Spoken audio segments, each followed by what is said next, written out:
A paz do Senhor Jesus a todos. Vamos lá então para a penúltima lição desse segundo trimestre de 2026, que vai indicar a vigilância e a oração como prevenção diante do perigo das alianças erradas que nos cercam, né? Com base em Neemias capítulo 13.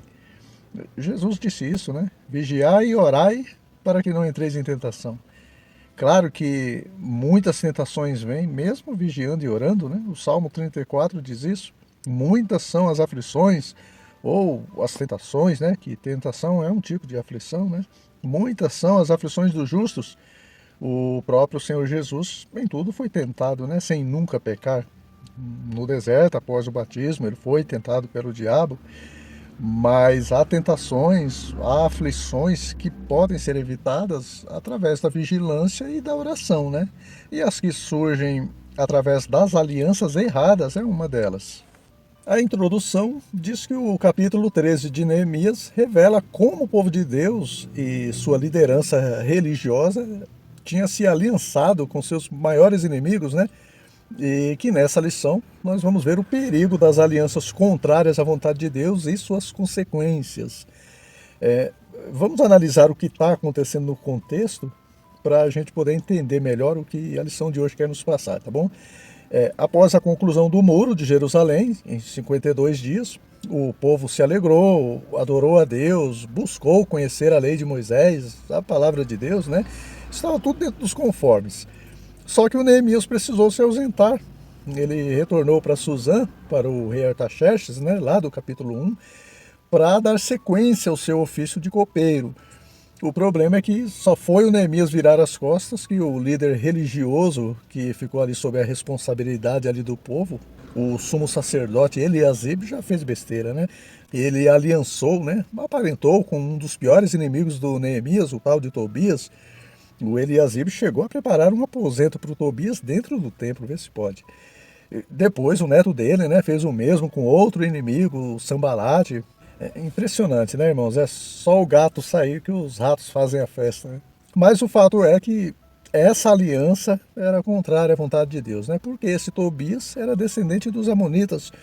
E Deus havia proibido os amonitas e os moabitas de entrarem na casa de Deus, porque eles não só negaram passagem para o povo de Israel quando eles saíram do Egito rumo a Canaã, mas o rei de Moabe mesmo subornou o profeta Balaão para que ele amaldiçoasse o povo, né?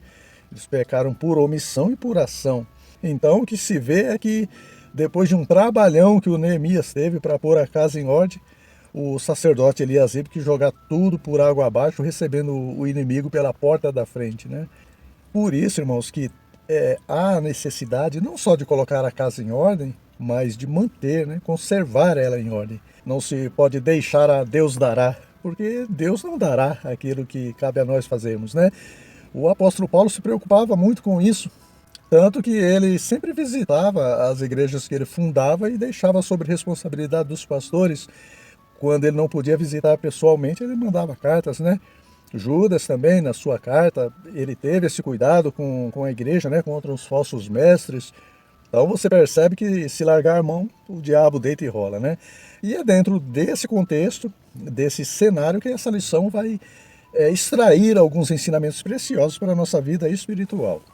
O tópico 1 começa falando sobre o perigo de fazer concessões ao pecado, o perigo de tolerar o pecado, né? De abrir espaço para o pecado, fazer acordo com o pecado. Porque, irmãos, a gente não pode se esquecer que, apesar de sermos hospedeiros do pecado, né? Já que Paulo diz em Romanos 7, versículo 17, que o pecado hospeda em nós, né? Ele habita em nós.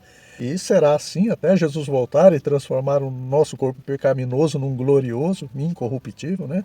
Então, apesar de termos o pecado habitando em nós temos também o hospedeiro chamado Espírito Santo, né? Está lá em 1 Coríntios, capítulo 3, versículo 16.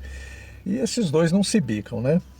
Lá em Gálatas, capítulo 5, diz que há uma luta entre o espírito e a carne. Um se opõe ao outro, né? Para impedir que a nossa alma faça aquilo que a gente almeja, né? Quando a gente quer obedecer, o pecado que habita em nós quer nos impedir de obedecer a palavra de Deus, a voz do Espírito Santo.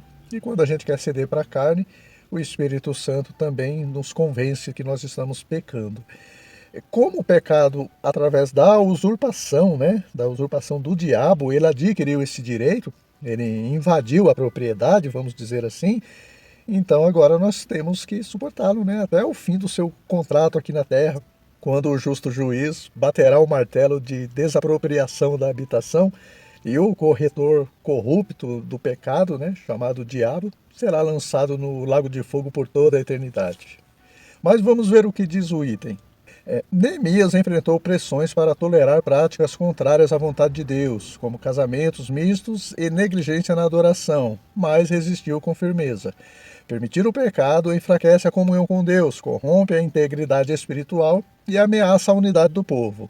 A vigilância de Neemias nos ensina que ceder ao pecado, mesmo em pequenas coisas, pode levar a consequências espirituais graves, afastando-nos do propósito divino.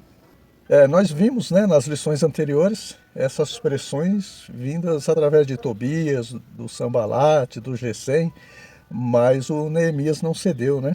Estou fazendo uma grande obra e não posso parar. Mas conforme já falamos, né, o Neemias precisou retornar para Suzã, né? Então o sumo sacerdote, o Eliasibe, já não suportou a pressão. E isso acontece muito na ausência do líder, irmãos. Aconteceu com Arão, o irmão de Moisés, né? Quando Moisés se ausentou por 40 dias no Monte Sinai, o Arão não suportou a pressão do povo e fez um bezerro de ouro para o povo adorar, né? Também com Saul, na ausência de 7 dias do profeta Samuel, o Saul ele fez sacrifício que não cabia a ele devido à ameaça do povo se retirar, né? Aconteceu aqui também com o Eliasibe e não deve acontecer conosco, né? Porque nem sempre o nosso tutor espiritual, né, o pastor da igreja, estará presente, né? E quando nós formos pressionados a sair da vontade de Deus, a gente deve resistir firmes, né? O segredo, irmãos, é primeiro nos sujeitar a Deus, resistir ao diabo e aí sim ele fugirá de nós, né? Tiago diz isso na sua carta, né? Lá no capítulo 4, versículo 7. Mas com um detalhe, né? Ele fugirá de nós por um tempo. No batismo de Jesus aconteceu isso, né? O evangelista Lucas, ele disse que Satanás se ausentou de Jesus por um tempo. Então, irmãos, não adianta resistir ao diabo uma ou outra vez apenas, né? Mas até recebermos um corpo não mais sujeito ao pecado, né? Lá em Efésios capítulo 6, versículo 13, Paulo diz, né, que havendo feito tudo, é necessário ficar firmes. O item 1.1 diz que o Eliasibe era um sumo sacerdote atuante. Eliasibe, o sumo sacerdote no tempo de Neemias, vinha de uma família sacerdotal. Era filho de Joiaquim e neto de Jesua, além de contemporâneo de Zorobabel. Ele coordenou os sacerdotes na reconstrução da Porta das Ovelhas, por onde provavelmente passavam os animais que seriam sacrificados no templo.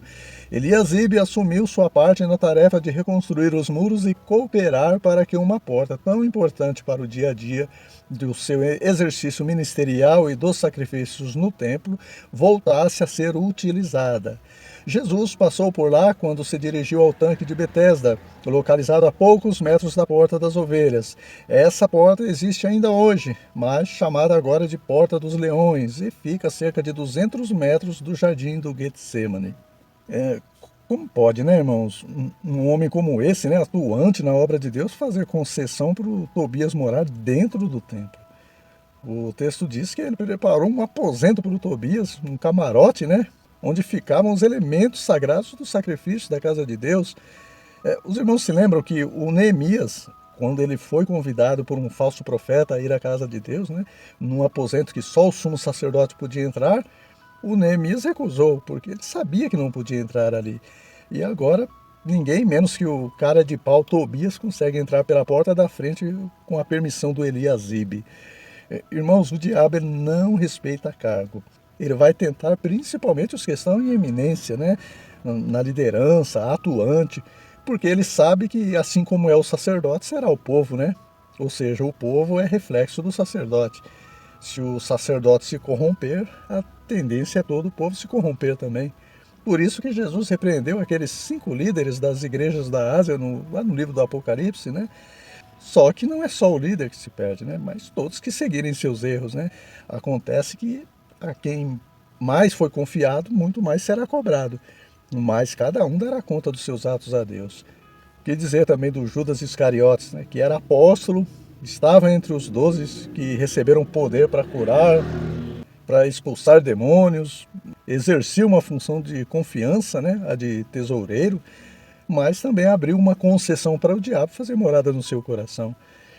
Irmãos, quando Paulo diz, lá em 1 Coríntios, capítulo 15, versículo 58, que não é em vão o nosso trabalho no Senhor, é se nós perseverarmos até o fim, né?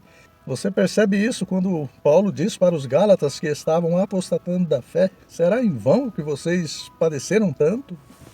Item 1.2. Eliasibe tinha uma função importante. Além de liderar a reconstrução da Porta das Ovelhas, Eliasibe tinha uma função de grande responsabilidade: administrar o local onde se armazenavam as ofertas, os dízimos e o incenso destinados ao culto a Deus e ao sustento dos obreiros. Ele fez uma câmara grande para o Tobias, onde antes eram depositadas as ofertas de manjares, o incenso, os vasos, os dízimos do grão, do mosto, do azeite, que se ordenaram para os levitas e cantores e porteiros, como também a oferta alçada para os sacerdotes.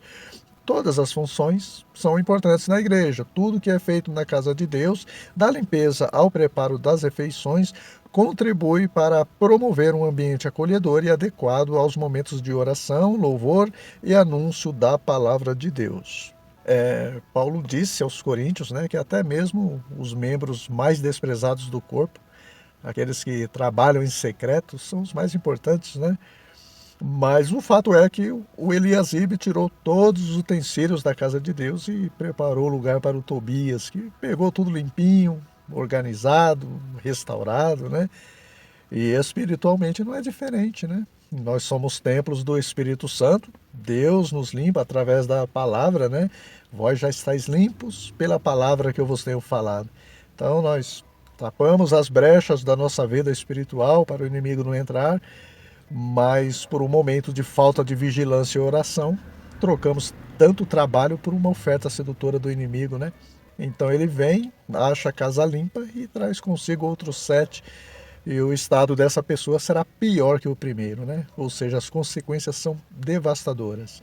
A porca lavada se volta para o despojadouro de lama, né? E o cão para o seu próprio vômito. Irmãos, Paulo deixou bem claro, não deis lugar ao diabo, né? E como não dar lugar ao diabo? O próprio apóstolo Paulo responde, né? Enchendo-vos do Espírito Santo, enchendo-vos da palavra de Deus inspirada pelo Espírito Santo. Mente vazia é oficina do diabo, como diz aí fora, né? Certamente ele vai trabalhar nela. Irmãos, eu me lembro que quando eu trabalhava de motorista de ônibus, eu parei com o ônibus vazio atrás de outro cheio, e 2 ladrões tentaram entrar no ônibus da frente, né? Mas não tinha espaço, estava cheio até na porta, o pessoal pendurado ali. Então o que eles fizeram? Correram e entraram no ônibus que eu estava dirigindo, né? Porque ele estava vazio, com poucos passageiros. E ali ele assaltou todos que estavam ali, né? E assim, irmãos, também acontece com o ladrão espiritual, que vem senão a roubar, matar e destruir. Mas ele só fará isso na vida de quem estiver vazio de Deus, né?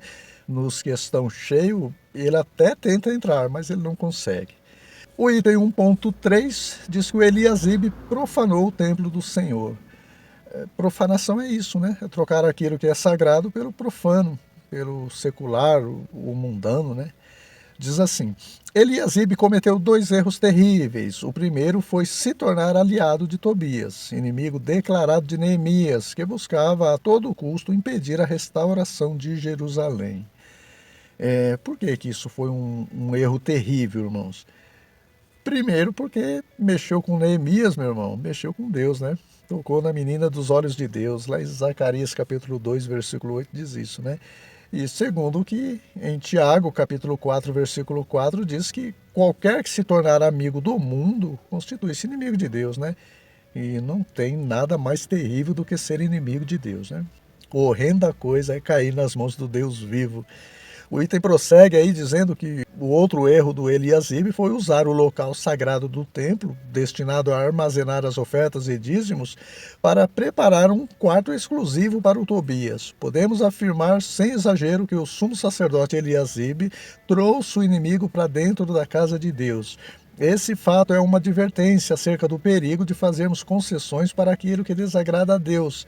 Nenhuma aliança é boa se o preço for romper a aliança com Deus ou desobedecer a palavra. Eliasibe se corrompeu e colocou sua relação com Tobias acima da obediência e da fidelidade a Deus. Irmãos, espiritualmente, o que é trazer o inimigo para dentro da casa de Deus? É trazer os costumes mundanos para dentro do templo, né?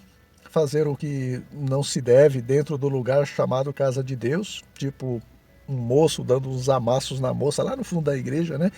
Nem lá fora isso é correto, né? Instigar os hormônios, e a pessoa ainda traz esse fogo estranho para dentro da casa de Deus. E daí para o lago de fogo não está muito longe, né?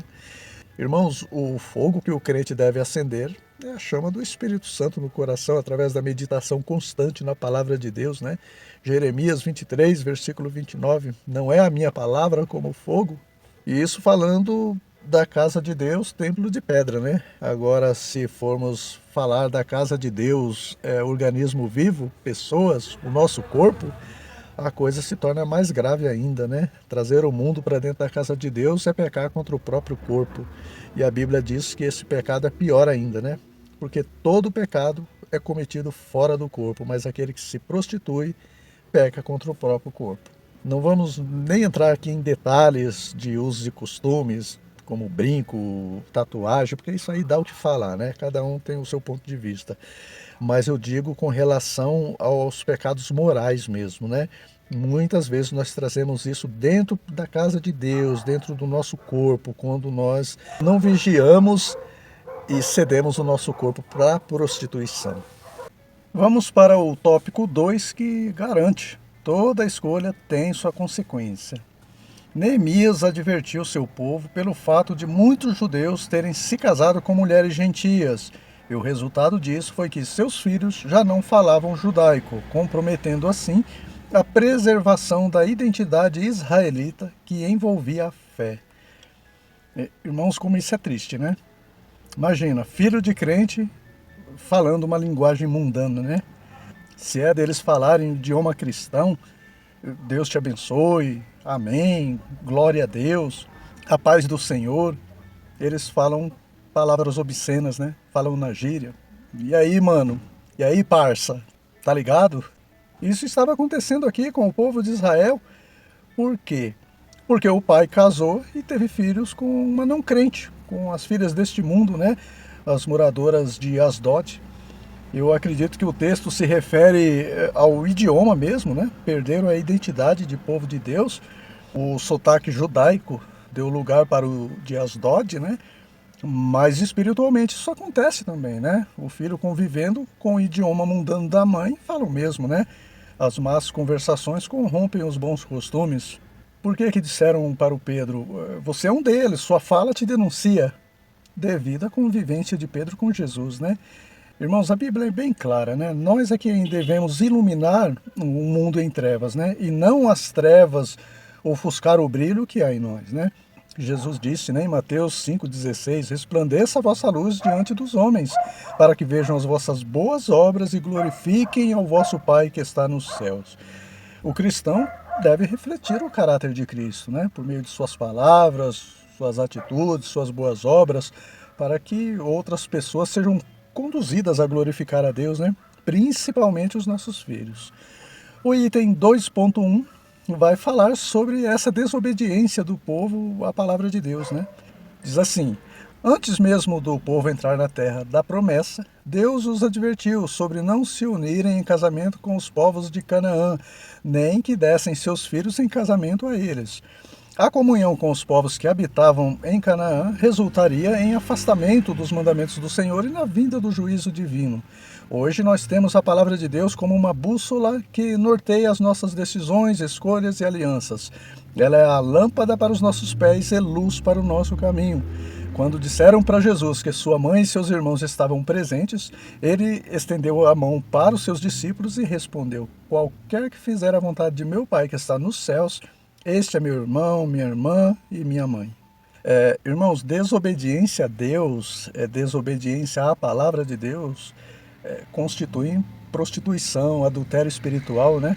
O povo traiu a Deus, porque no capítulo 10, versículo 29, eles juraram, né, que andariam na lei de Deus, que guardariam e cumpririam todos os mandamentos do Senhor, seus juízos, seus estatutos, que não dariam suas filhas em casamento aos filhos desta terra, que guardariam o sábado, enfim. Trair a Deus não é só o que Judas Iscariotes fez, mas qualquer desobediência à palavra de Deus sem arrependimento, né? Porque no batismo mesmo, que representa a união com Cristo, tipo uma aliança no dedo esquerdo, nós prometemos ser fiel a Ele, obedecer e amar a sua palavra, não é? E Tiago deixou bem claro, né, que o Espírito que em nós habita tem ciúmes. Mas, através do profeta Oséias, Deus mostra o quanto Ele está disposto a nos perdoar quando nos arrependemos da nossa prostituição espiritual, né? O casamento de Oséias, eu creio que os irmãos conhecem a história, ele foi literal, né? Mas tinha esse propósito simbólico. Vamos ver agora quais são as consequências do pecado aí no item 2.2. E aqui, irmãos, é bom deixar claro que, mesmo havendo o arrependimento, a lei da semeadura ainda age, né? Havendo o arrependimento, a salvação está garantida, mas as consequências ficam, né? Diz assim: Deuteronômio capítulo 7, versículo 4, relata as consequências da desobediência dos israelitas à palavra de Deus e também por se unirem aos povos pagãos em casamento. Seus filhos se afastariam de Deus e serviriam a outros deuses, e sua ira se acenderia e os consumiria. Infelizmente, Israel desobedeceu, misturou-se com povos pagãos e fez alianças erradas, como no caso dos gibeonitas. Desde que chegou na terra da promessa, o povo de Israel oscilou entre estar na presença de Deus, em obediência e santidade, e voltar-se para os ídolos e as práticas profanas dos povos à sua volta. O resultado foi o cativeiro babilônico e o sofrimento que passaram. Porém, os judeus, no tempo de Neemias, se esqueceram da própria história. Irmãos, a desobediência, o pecado em geral, é terrível, né? Já que pecar é transgredir, né? É desobedecer a lei, a palavra de Deus. Então, todo pecado trata-se de desobediência, de uma forma ou de outra, né? E com o pecado não se brinca, irmãos, não se brinca. Deus havia alertado ninguém menos que o homem mais sábio de todos os tempos e de todo o mundo, né? O rei Salomão, a não se envolver também a um jugo desigual, né? E Salomão se envolveu na sua velhice, né? Por quê? Porque ele passou o temor a Deus que ele tinha para trás da sabedoria, né? Sendo que ele mesmo havia dito em Provérbios, capítulo 9, versículo 10, que o temor ao Senhor deve ser o princípio da sabedoria, né? Deve estar na frente da sabedoria. Irmãos, toda sabedoria, se não for precedida do temor a Deus, vai para o ralo. Mesmo a sabedoria do alto, vinda de Deus, se misturada com o mundo, vira terrena e diabólica, né?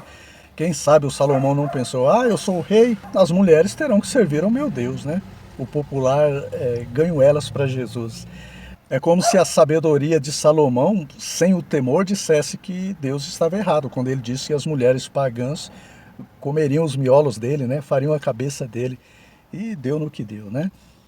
Por isso, irmãos, que o apóstolo Paulo também adverte agora no Novo Testamento, né? Em 2 Coríntios, capítulo 6, versículos 14 e 15. Não vos prendais a um jugo desigual com os infiéis, porque que sociedade tem a justiça com a injustiça?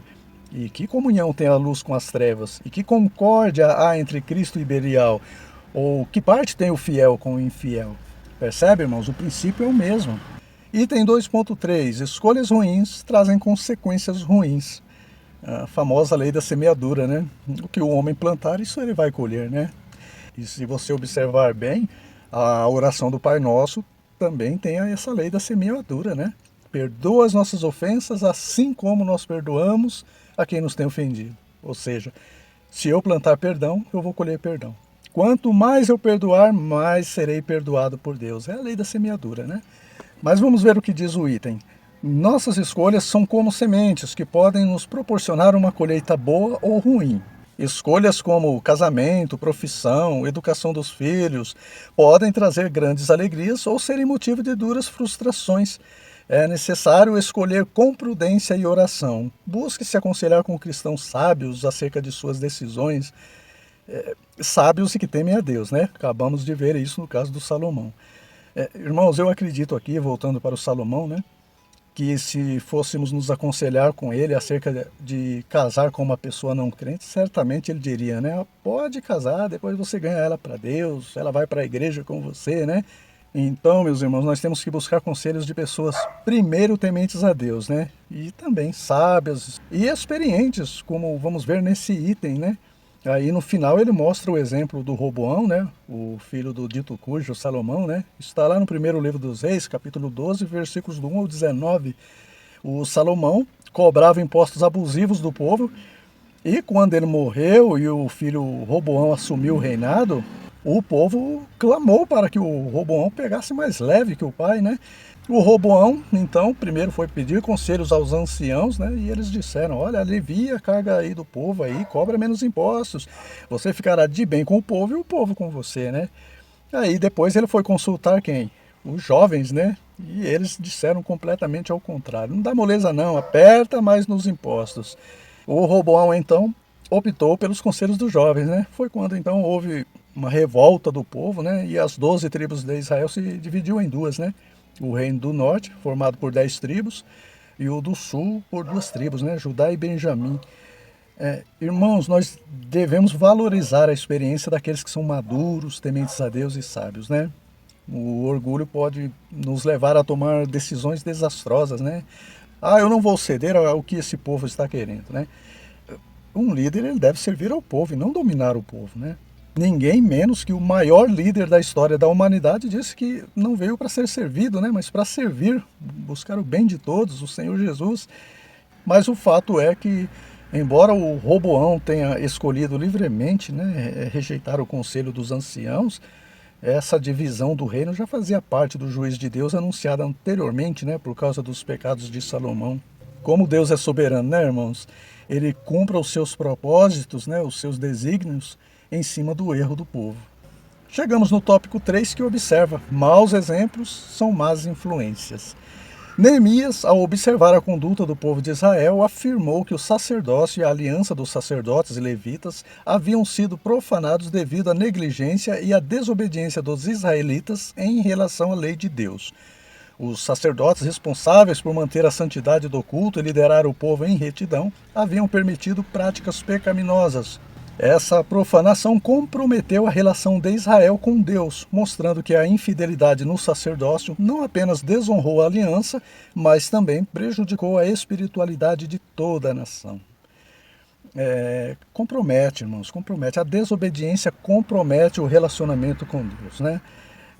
Nós acabamos de falar, né, Tiago, né, ele disse que quem quiser ser amigo do mundo constitui-se inimigo de Deus, né? Não tem como servir a dois senhores, né? Às vezes nós falamos, né? Ah, como eu queria ser como Abraão, amigo de Deus. E Jesus vai dizer, vós sereis meus amigos se fizerdes o que vos mando. Simples assim, né?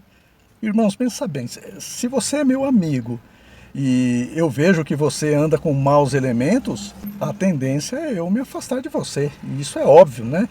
E com o relacionamento entre Deus e o povo não foi diferente, né? Talvez alguém diga, ah, irmão, mas Jesus andava no meio dos pecadores. Sim, mas existem duas classes de pecadores, né? Existe o incrédulo e o incrédulo pagão. O incrédulo e o incrédulo herege, né? Por isso que, com relação ao incrédulo, né? O Pedro diz, estejam prontos para responder com mansidão a qualquer que pedir a razão da esperança que é em vós. Já com relação ao incrédulo herege, Paulo diz a Tito, né? Ao homem herege, após uma ou outra advertência, evita. Não queira muita conversa com ele, não. Esse povo de Asdod, os amonitas, os moabitas, eram todos pagãos, né? Inimigos do povo de Deus. Apesar dos amonitas e moabitas serem parentes distantes de Israel, né? Descendentes das filhas de Ló, sobrinho de Abraão, né? O avô de Israel. 3.1 Filhos que reproduzem os erros dos pais. E aqui, irmãos, é bom deixar claro que não tem nada a ver com a maldição hereditária, tá bom? São apenas más influências dentro de casa, né? Olha o que diz. O último erro descrito por Neemias mostra como atitudes ruins podem levar pessoas próximas a agir da mesma maneira, perpetuando um ciclo de iniquidades. O sumo sacerdote Eliasibe se aliançou com Tobias, profanando o templo ao lhe conceder um quarto ali. Seu neto, seguindo os passos do avô, casou-se com a filha de Sambalate, aliançando-se com o maior inimigo de Neemias e opositor voraz da restauração de Israel. Também um dos filhos de Joiada, filho de Eliasibe, o sumo sacerdote, era genro de Sambalate, o horonita, pelo que o afugentei de mim. Essas foram palavras de Neemias, né? Aí o comentarista conclui aí o item dizendo que muitos filhos reproduzem os erros dos pais, mas o cristão genuíno tem em Jesus e na sua palavra uma referência maior do que a dos próprios pais. Ou seja, quando a Bíblia diz que os filhos devem ser submissos aos pais, essa submissão é condicional, né? Desde que as ordens recebidas ou os conselhos recebidos não estejam na contramão da palavra de Deus, né? E aqui, irmãos, é bom deixar claro que não significa necessariamente desonrar ou desrespeitar os pais, tá bom? O respeito deve ser o mesmo, né? O amor deve ser o mesmo dos filhos para com os pais. Mas seguir os maus conselhos dos pais, isso não, né? E isso serve para qualquer outro tipo de submissão, né? Jesus disse, ide pregai o evangelho a toda criatura. Aí as autoridades disseram para o Pedro, né? Olha, você está proibido de pregar no nome de Jesus. Pedro então retrucou, né? Importa obedecer a Deus e não aos homens. Pedro aqui não estava pecando, né? Por ser insubmisso às autoridades, porque as autoridades estavam pedindo algo contrário à vontade de Deus, né? Então toda submissão é condicional, né? Vamos falar um pouco mais sobre isso no último item, né? Antes aí, o 3.2, ele diz que a palavra de Deus exerce influência positiva. O fato de pertencer a uma família que mantinha laços estreitos com os inimigos do povo de Deus não dava ao filho de Joiada permissão para pecar contra Deus, casando-se com a filha de Sambalate. Mesmo num ambiente adverso, Daniel ficou firme em Deus e não se contaminou com as coisas da Babilônia. Os cristãos não se reduzem a ser produtos do meio, porque somos o que a palavra de Deus diz sobre nós. O professor Antônio Gilberto afirmou: doutrinas fortes produzem um caráter forte. Independentemente das circunstâncias, se a palavra de Deus tem o primeiro lugar em nosso coração, nenhuma influência tem o poder de nos tirar do centro da vontade de Deus. O cristão ele não deve ser influenciado para o mal devido ao meio em que vive, né? Pelo contrário, ele é quem deve influenciar os que estão nas trevas através da obediência à luz chamada Palavra de Deus, né? Falamos sobre isso, Jesus disse isso lá em Mateus capítulo 5, versículo 16, né? Eu achei interessante uma colocação de alguém que disse certa vez que o cristão deve ser como a garça, que apesar de andar em locais enlameados e poluídos, ela não se suja, né? Mas mantém sua plumagem branca e limpa, como o Daniel que o item aí apresenta, né? Mesmo estando em meio aos manjares do rei, ele não se contaminou. Ele decidiu permanecer fiel a Deus e não comprometer seus princípios, mesmo vivendo ali na Babilônia, né? E assim, irmãos, nós devemos nos portar também em meio ao mundo sujo pelo pecado, corrompido, né? Conservar as vestes espirituais alva mais do que a neve, né? Branqueadas no sangue de Cristo. Isso é um dever do cristão. Às vezes nos acomodamos, né? Ah, meu pai era assim, meu avô também, meu tataravô, por isso eu tenho que ser assim. Não, você não tem que ser assim. Você pode resplandecer como um astro no mundo em meio a uma geração corrompida e perversa. Paulo disse isso aos Filipenses, né? Capítulo 2, versículo 15. Você pode ser a influência positiva lá no meio da sua família, no meio dos seus colegas de escola, de trabalho, em meio à sua vizinhança, enfim. Por último, o item 3.3 encerra esta lição dizendo que Deus exige fidelidade. Por que Deus exige fidelidade e não apenas pede fidelidade, irmãos? Porque Ele é Senhor e nós servos, né? Enquanto não éramos servos, Deus convidava, né? Vinde a mim, todos que estão cansados e oprimidos, né? Mas agora que recebemos Jesus como Salvador e Senhor, agora Ele ordena, né? Ide, sejam fiéis, e manda quem pode e obedece quem tem juízo, né? Porque Jesus disse, né? Nem todo aquele que me diz Senhor, Senhor, entrará no reino dos céus, né? Mas somente aquele que faz a vontade do meu Pai que está nos céus. Eu costumo comparar com um empresário, né? Que precisando de fazer uma peça, ele não ordena os que estão passando lá na rua para fazer, né? Certamente ele vai ouvir, eu não sou seu empregado, né? Então ele convida elegantemente, né? Põe aquela plaquinha ali na frente da firma, né? Venha trabalhar conosco. E uma vez que a pessoa aceita e acerta o salário, agora sim o empresário não mais convida, né? Ele exige que a pessoa faça o que precisa ser feito, né? E uma vez que a pessoa não se porta com fidelidade, quando o patrão vira as costas, a pessoa cruza os braços, enrola no serviço, né? Aí quando essa pessoa for receber o seu pagamento, o seu galardão, né? Aí o patrão vai dizer: rua sem direito, procura seus direitos, né? Nem te conheço, apartai-vos de mim. E isso vai acontecer na vida espiritual, irmãos. Isso vai acontecer na vida espiritual. O item afirma aí que dos 3 erros apresentados por Neemias, podemos extrair uma lição importante, né? Desobedecer a palavra de Deus e fazer alianças erradas tem um alto preço, né? Quando fazemos escolhas que afrontam os princípios bíblicos, as consequências vêm. Por outro lado, ser obediente e dirigido por Deus resulta numa vida abençoada. Quando os apóstolos foram detidos, torturados e ameaçados para que não pregassem mais o evangelho de Jesus, a resposta foi imediata e corajosa. Mais importa obedecer a Deus do que aos homens. Olha aí, tá vendo? Deus espera de nós essa mesma fidelidade, independente das circunstâncias ou dos problemas que possam nos atingir. A questão, então, da submissão condicionada que acabamos de falar, né? Irmãos, lá em Deuteronômio, capítulo 28, fala sobre as bênçãos pela obediência e as maldições pela desobediência, né? Depende do que se plantar. E ali tem um princípio, né? Uma verdade, que a obediência gera recompensa e a desobediência gera consequência. Amém, meus irmãos? Concluímos assim mais essa lição. Eu espero ter contribuído com o preparo da lição de vocês, com a edificação espiritual daqueles que não vão preparar essa lição, mas vão estudá-la, né? Que Deus continue abençoando a vida de cada um de vocês, aqueles que vão ministrar essa aula, tenham uma boa aula e até a próxima, se Deus quiser.